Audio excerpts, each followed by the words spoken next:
Leo tarehe 8 mwezi wa 3 mwaka 2025, siku ya Jumamosi, ni siku ya kwanza ya uandishi wa daftari katika wilaya hii ya wilaya ya Kati ambayo iko katika mkoa wa Kusini Unguja. Kwa niaba ya chama, kwanza nitumie fursa hii kutoa pongezi na shukrani kwa wanachama, wapenzi na wananchi wote namna walivyoitikia wito wetu wa chama wa kujitokeza kwa wingi katika siku hii ya kwanza katika kupata haki yao ya kidemokrasia ya kuwa ni wapiga kura katika uchaguzi unaokuja na chaguzi nyingine zinazokuja mbele. Kwa siku ya leo, siku ya kwanza, tathmini yetu inaonyesha mambo yafuatayo katika wilaya hii, wilaya ya Kati. Kwanza, kuna tabia ile ya makundi ya CCM yakiweka kambi katika maeneo mengi ya vituo. Kwa kweli hili limekithiri sana katika wilaya hii ya Kati, kwamba makundi mbalimbali ya CCM huweka kambi katika maeneo ya vituo kwa ajili ya kazi maalum wanazozifanya za kuliingilia zoezi la uandikishaji katika wilaya hii. Lakini la pili, siku ya kwanza hii tumeshuhudia kuna makundi ya watu mbalimbali kutoka nje ya wilaya ama kutoka nje ya majimbo yanayohusika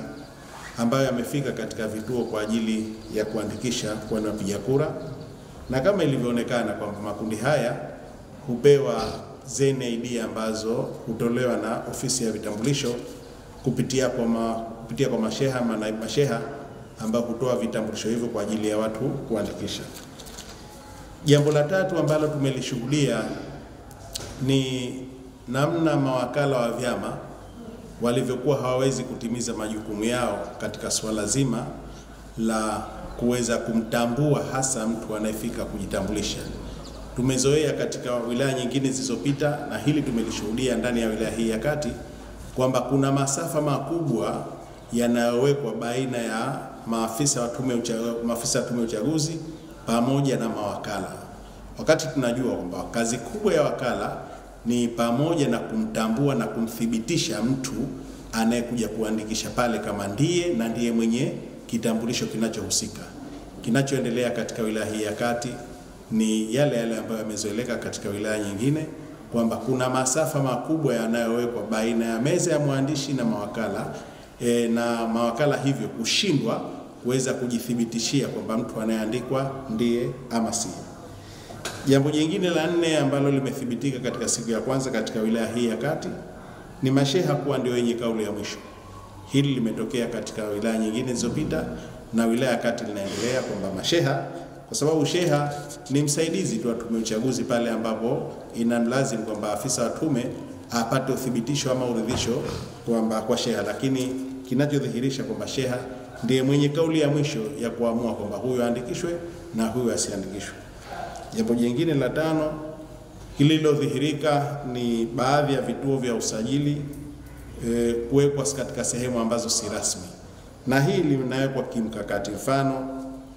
kituo cha mgeni haji kilichozoeleka kimehamishwa na kuwekwa katika kituo cha PADEP. Kituo cha PADEP ni kituo ambacho si rasmi katika masuala ya uandikishaji, na kituo hicho kwa kweli ndani yake kina wakazi, kina ndugu zetu kutoka bara wamekodi ndani mle wanakaa, lakini kituo hicho kimefanywa leo kuwa ni kituo rasmi cha uandikishaji. Wito wetu kama kawaida yetu, wito wetu katika chama, kwanza tungependa tuombe na tuanasi tena wanachama wapenzi na wananchi kwa jumla, wale ambao leo hawakuwahi, kwamba kesho waitumie vizuri, kesho siku ya pili wajitokeze kwa wingi ili kupata haki yao hiyo ya kujiandikisha. Wito wa pili, tunatoa wito kwa tume ya uchaguzi ichukue hatua ya kuyafanyia kazi mapungufu haya ambayo tunaendelea kuyabainisha katika swala zima la kazi zetu tunazozifanya, kwamba kwa sababu uandikishaji unaendelea kesho na kesho kutwa katika wilaya Kati, uandikishaji unaendelea tena katika wilaya Kusini pamoja na kumalizia katika wilaya Mjini. Tunatoa wito wa tume ya uchaguzi kuweza kuyafanyia kazi mapungufu haya ambayo tunayaainisha katika ripoti yetu hii ya tathmini ya uandishi wa daftari. Jambo jingine, tunatoa wito kwa vyombo vya ulinzi na usalama yafanyie kazi masuala hasa yanayohusiana na swala wanachama wa CCM kuzunguka vituo na kuweka makambi katika maeneo ya vituo kwa lengo la kusajili ama kunakili namba za risiti za watu wanaomaliza kusajiliwa katika daftari. Hayo ndiyo mambo ambayo tunatoa wito kwa Tume ya Uchaguzi, tunatoa wito kwa vyombo vya ulinzi na usalama iyafanyie kazi, ili tuone kwamba zoezi katika mkoa, katika wilaya hii ya Kati linaenda na kumalizika salama, na kila mtu apate haki yake, na ambaye hahusiki basi asipate haki ambayo si yake.